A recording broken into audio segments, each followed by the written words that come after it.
as it happens, Tara and I have mentored outside of the Tad James School, and Tara has sought mentorship through Connie Ray Andreas. And I trained with the Andreas group a long time ago in trauma work. I bought their trauma courses, and I quite like Steve Andreas before he passed away.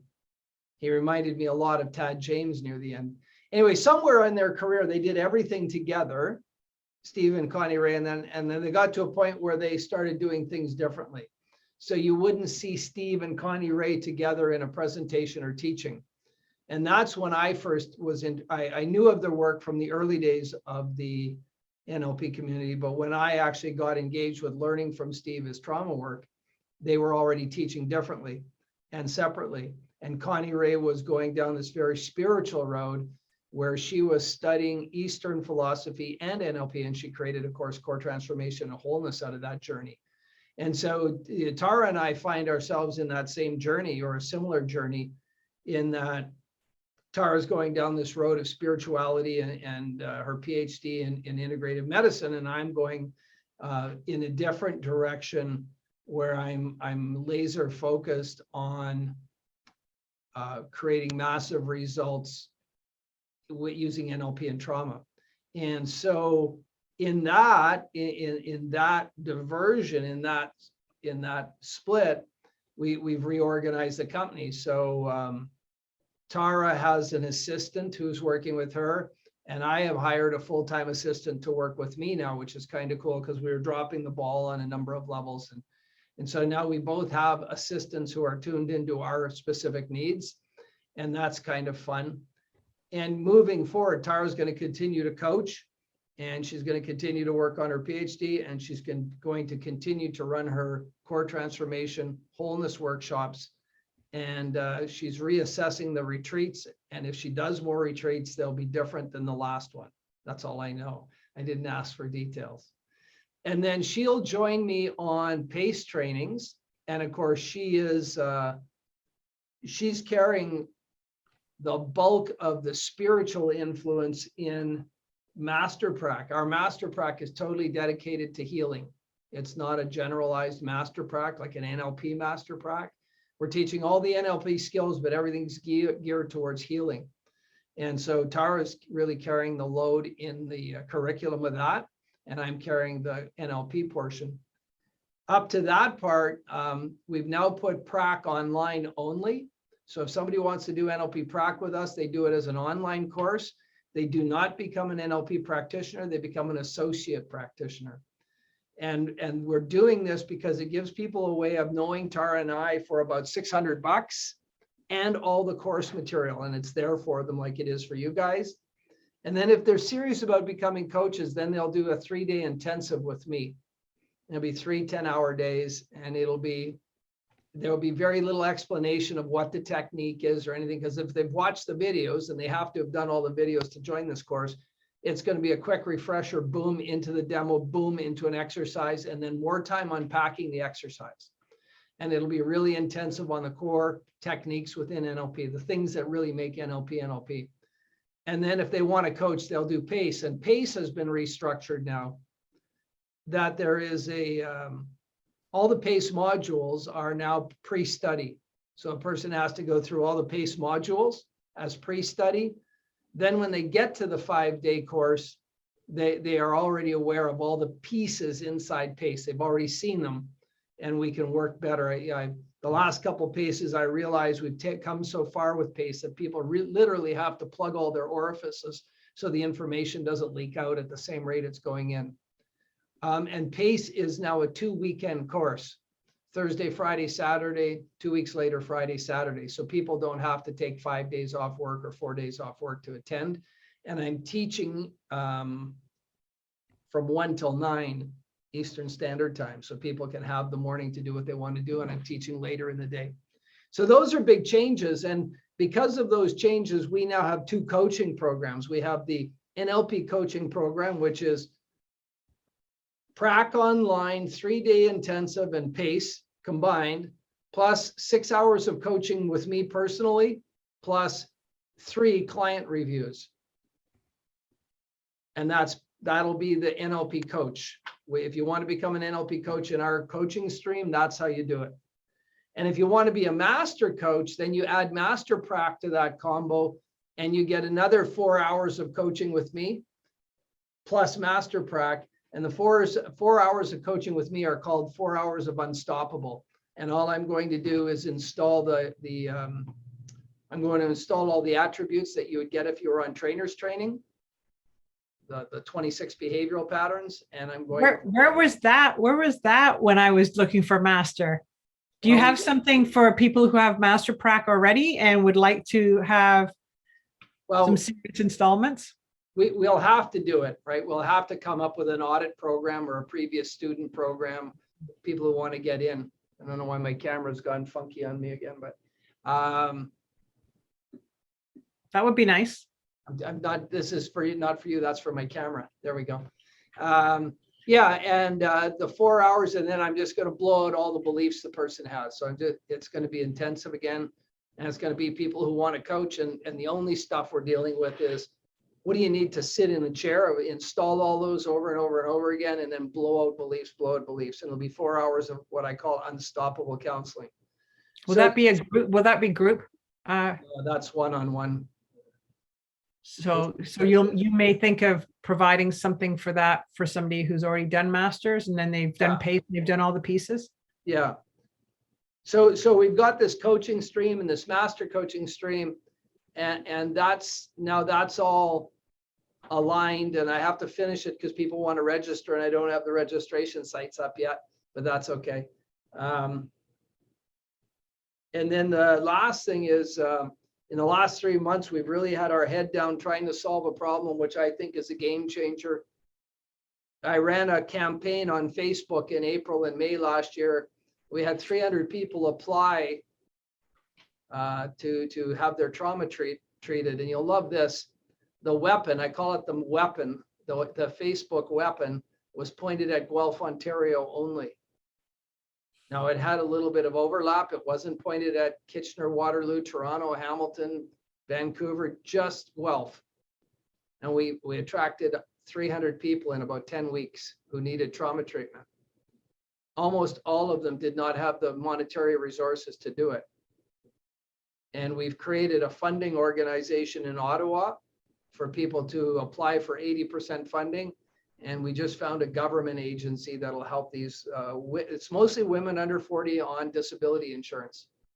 And to me, that's one of the most exciting things. So as I go into the new year, I've got 2 licensed mental health care workers who I've trained and work here now.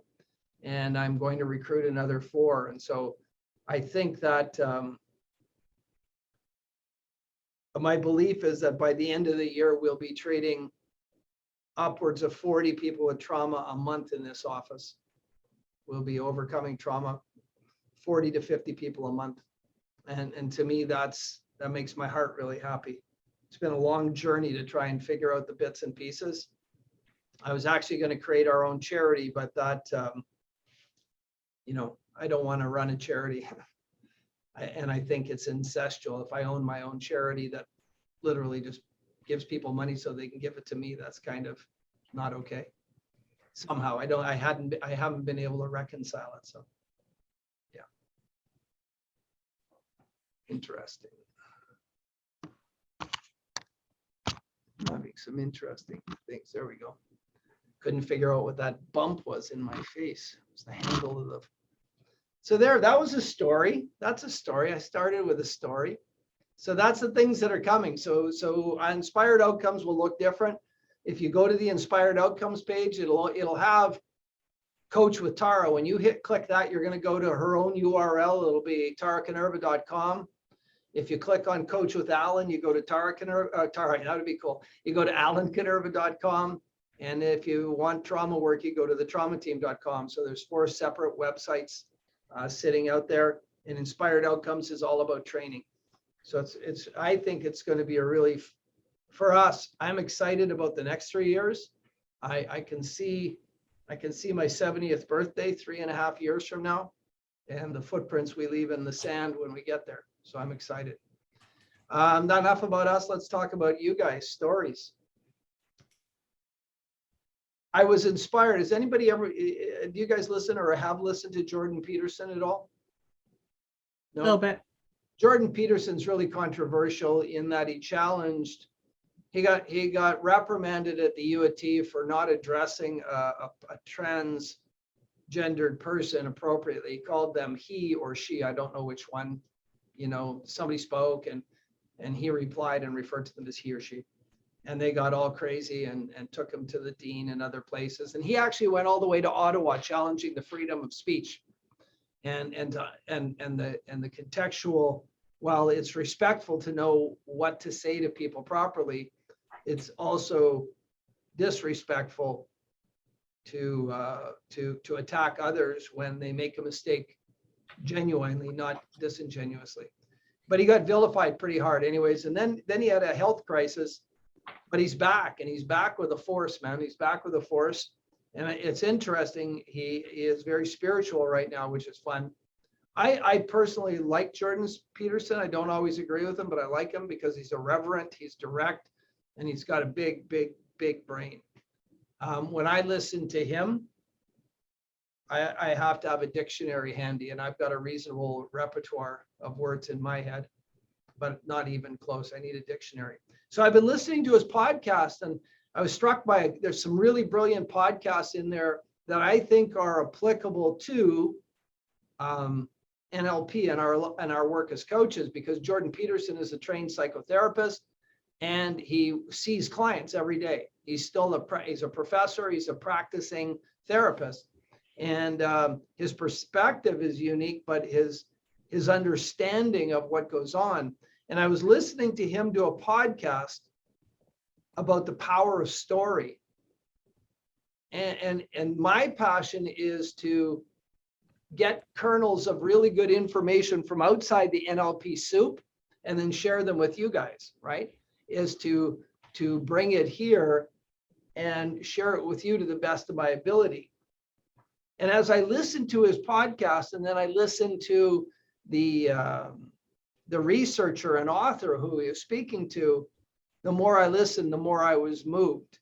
And the more it challenged my beliefs about story and my beliefs about archetypes and my beliefs about who I am when I sit down with that client one-on-one. Right? Now, 5 weeks ago, I did a values session on Abundant Coach, and I talked about the 3 I's. The I that I tell myself I am, the I that I walk, and that the I want to be. Well, that's a very good example of 3 narratives. 3 narratives that we tell ourselves. And each of us have those 3 stories. The closer the 3 stories can get together, I think the better, more congruent, and the more grounded we feel. Because our stories are probably, our brain is running on story. Our brains are primarily running on narrative. We think in narrative. That's the only way we think. We think in a story, right? And we tell a story about what we considered and the conclusion we got to. And story is fundamentally the operating system of our brain. And remember, in NLP, we say that we don't describe our world with the words we use, we experience our world with the words we use. So if our operating system of our brain is story, and we actually experience the world through the words we use, then as people, as individuals, we need to be mindful of our stories we tell.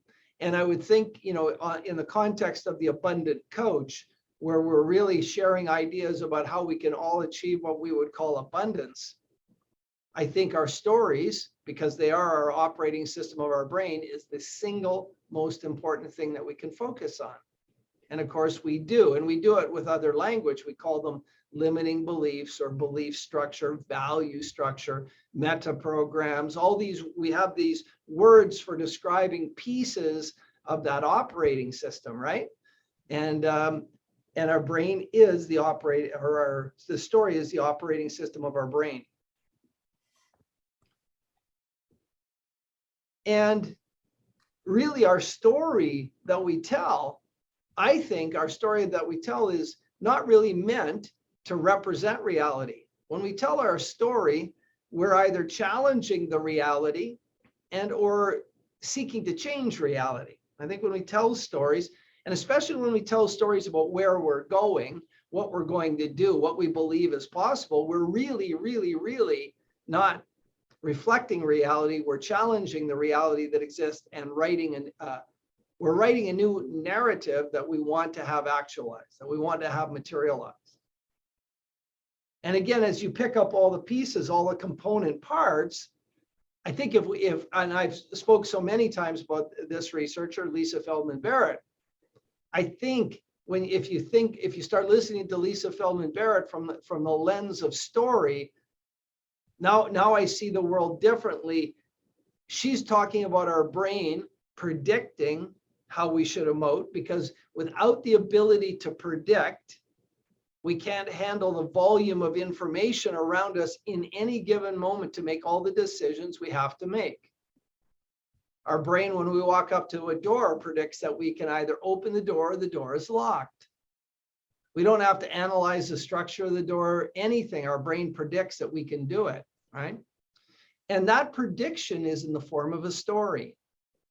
And I believe that one of the greatest things we do for our clients is that when we work with them, we change their narrative, their story. And I've said that so many times. When you get to step 3 in a PACE breakthrough, you have obliterated their story if you've done a good job. The narrative that they told you about their broken life no longer holds water. It's no longer valid.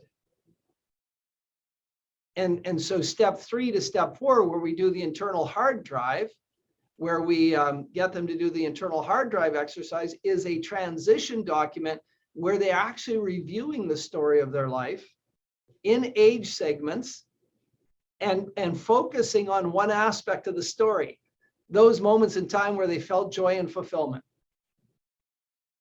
And by the time they do that exercise, when we see them in step 4 and we install positive emotions, we've neurologically shifted them sufficiently that they now have a new story. And the author I listened to, Jordan Peterson interview, said that scientifically, now he's a cool guy. He has a PhD in literature and he's a neuroscientist. He was a neuroscientist first, who then became a PhD in literature. So this is a brilliant human being. And he is the only literature professor, as he says, or critic in the academy, meaning all of the institutions that teach literature, that researches literature based on the neurological impact it has on us when we hear the story, which is fascinating, right? And he does it at Ohio State. So this is a world-renowned guy. Now, who does he work for, which is fascinating to me? When he first got into or out of university, he went to Hollywood and wrote some scripts. And he got picked up by a little company across the parking lot called Pixar to help write some of their scripts because of his understanding of how impactful when you tell the story can be on the neurology, right? So this is what I would consider a leading edge thinker. He rips apart archetypes through time. You know, he rips apart Joseph Campbell, who talks about the archetypes when he talked about, any of them always being the Jesus story, right? Or the hero's journey is the classic Joseph Campbell story, the hero's journey, right? And this researcher author says, look, I'm not against the hero's journey. I think it's a great story, but not all stories are the hero's journey with 3 phases, right? And certainly Star Wars has been seen through the Joseph Campbell hero stories lens, and as have so many others, right? Batman, all these stories. And some of them may have been written in that format, that formulaic way. Some of them may have been written in that formulaic way. He's not denying that, but they're not all a hero's journey. So I found that interesting. He also describes story or narrative as being a narrative emotional technology that has helped our ancestors cope with the psychological challenges posed by human biology. It was an invention for overcoming the doubt and pain of just being us. He sees it as an invention. He chronicles 25 inventions, literary inventions that have helped us overcome the biology and the doubt and the pain of just being us. Because once we have this brain starts unfolding, that we can think and comprehend and understand and seek pleasure. If existence was all there was, wake up, gather food, eat, drink, do whatever, go back to sleep again, then that would be painful and that would be doubtful. The other species who don't have the capacity to conceive past, present, and future in this moment, and I don't think there's another species that can actually articulate past, present, and future. Well, they wake up and they do their daily routine because that's what their DNA tells them to do. That is life, but we're not wired that way. And so story, narrative, is a narrative emotional technology that helps us cope with everyday life, right? And this is when I heard him say this, I was struck that stories have a psychotherapeutic function that serves a curative purpose. And it's, when we watch a sappy movie, man, we're full of that goofy, lovey, joyful feeling. It has a purpose. And he said that literature can help overcome trauma. And of course, I'm a zealot for trauma, so he had my full attention at that moment, right? Multiple types of trauma, and it can spark creativity, reduce stress and anxiety, promote personal growth, and there is neuroscience to back all of those assertions. Right? So I found that positive. I found that very influential. I found that when I teach NLP, I want you to be on script. But if you think about how we teach NLP, there's always a story before we teach the technique and before we do the demo and before we actually go work with each other. And then there's a story afterwards. And when we first learn NLP, of course, I want everybody on script. However, I don't, Tanya, you haven't worked with me directly, have you? We've had some sessions, but we know when Simone has worked with me directly, I'll be on script and off script pretty flexibly. And if you do a complete breakthrough with me, I'll go from story to being on script and off script and back into it. And I think when we learn narrative and story and embed it in our coaching, we're really demonstrating what the 12th presupposition of NLP, behavioral flexibility, really truly means, right? Now, when I need to use the script, I use the script. And when I can go off the script to get better effect, I don't know if you guys were here for the night I did my Inception idea, but I move from script to script to script, right? And I tell the story of Inception. So there's a story, the movie Inception. Now, when you know who researched who the psychiatrist was on the movie set of Inception, it's a Jewish researcher who is the leading thinker on dreams, on being able to get into other people's dreams. And he was actually brought on the set and advised Chris Nolan on the script of Inception. That's pretty powerful for me to understand that the basic premise of going dreams within dreams was based on this, damn it if I can't remember his name tonight, his ability to understand dreams and how we can get inside dreams. So when the author or you or I as speakers with our audience really leans into our audience, So when I heard this, and his name's Angus Fletcher, when I heard Angus Fletcher say, when the audience just leans right in to the client, there you go, Tanya, you get a free book. When you get when they lean into they actually understand what the audience needs. And when he did his PhD, he studied Shakespeare. And he could chronicle the evolution of Shakespeare's ability through his plays. He had no humor in his first play. Shakespeare also did not go to college in his time. He did not get into a higher learning institution. And in the higher learning institutions of Shakespeare's day were all teaching logic, Newtonian physics and logic. And Shakespeare wasn't part of that. He was outside of that. And so it's interesting that we wonder why Shakespeare resonated so many people over the centuries. And Fletcher would say that because he connected deeply with fundamental human psychic needs, that his storytelling, playwriting, and he said in his research, a lot of the plays were written pretty quickly in the moment, and a lot of it binned, right? A lot of it binned.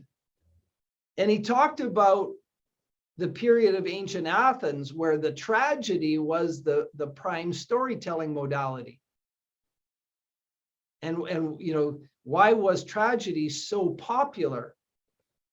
And he's very clear to say that the playwrights of the day created the plays for the audience, not around vice versa. They didn't create a play and then the audience came. They wrote them for the time and they adjusted.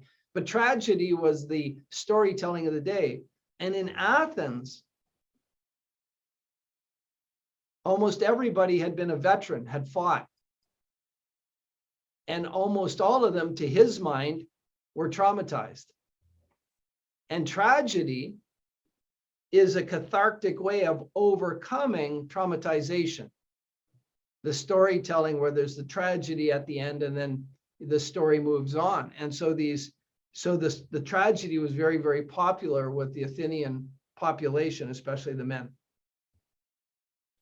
So the environment leads the story. And I think about when we coach, we talk about sensory acuity and rapport. I think what he's saying when the author leans into the audience, that's him describing the author getting in rapport with his or her audience. And you have to have sensory acuity to know if your audience is responding.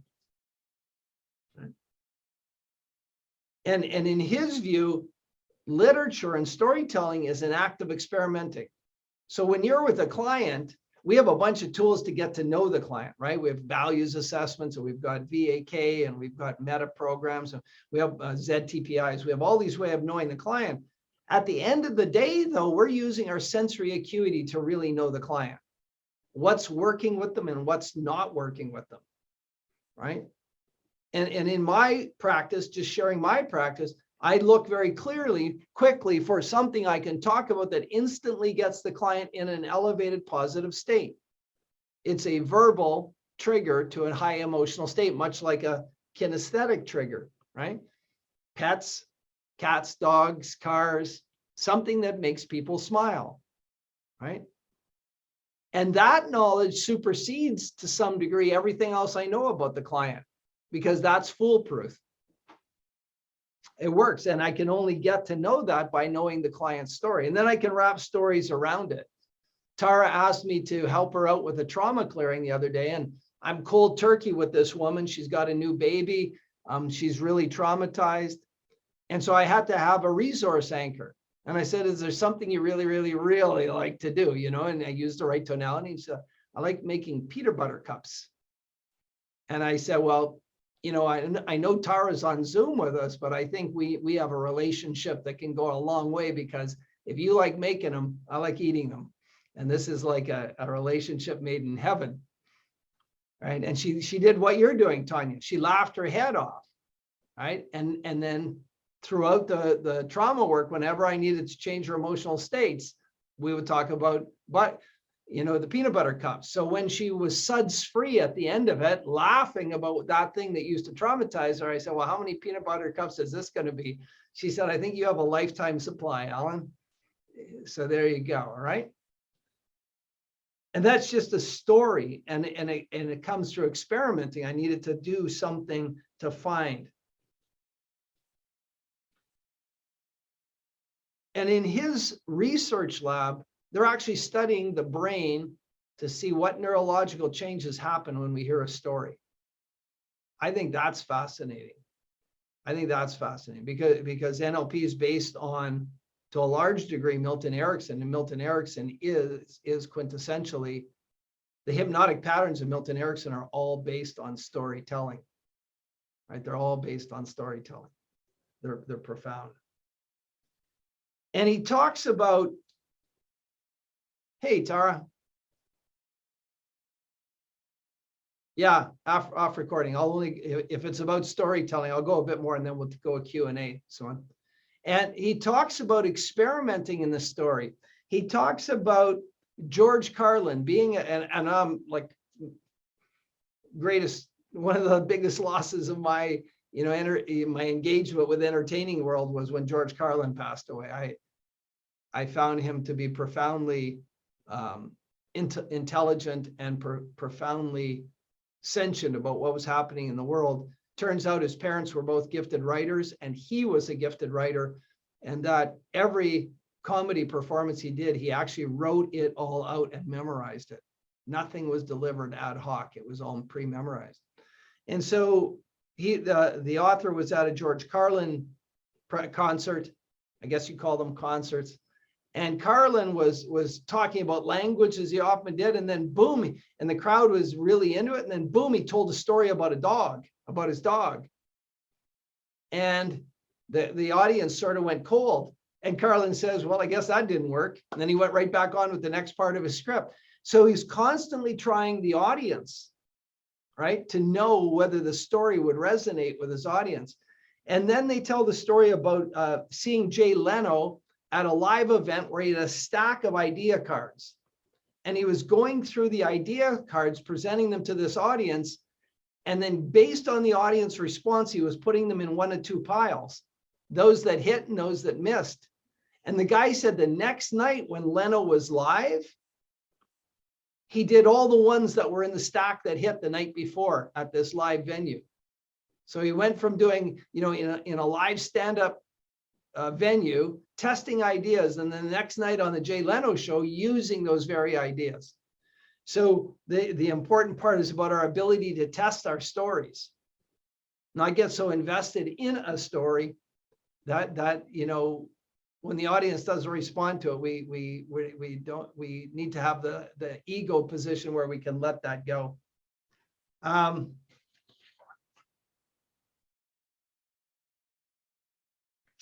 Yeah. So as good NLP coaches, so Tanya's going to get the book called Wonderworks, and I would, all four of us, I'm buying the book Wonderworks. I am going to listen to Angus Fletcher. He has a series of lectures on Audible Great Lectures, if you want to hear him. And he's on the Jordan Peterson podcast, season 4, episode 62. So there's 3 places you can find James Fletcher. His book, Wonderworks. He's got a great courses on Audible, and he is also on the Jordan Peterson podcast, season 4, episode 62. And I think about enhancing my story as an NLP trainer, my stories as an NLP coach, and then I'm now going to listen to my clients' stories, I think, with a better NLP ear, right? I'm going to listen to what are they trying to challenge. They're not just expressing their reality, they're challenging their reality. I'm going to listen for their operating system. Now, we know this from our NLP training, but that really struck home when he said story and literature is the operating system of the brain. And then, in our own stories, those 3 I's. So if you were on the values night, and go back and we did that chart, right? The 3 I's, and look at your stories there. And what impact does it have? And if you like your story, then embellish it a little bit. It's like changing the submodalities of an image, change the narrative a bit, change the adjectives, change the adverbs a little bit, add a little spice, take a little spice out, do whatever you choose, and then see what story has the biggest impact on you.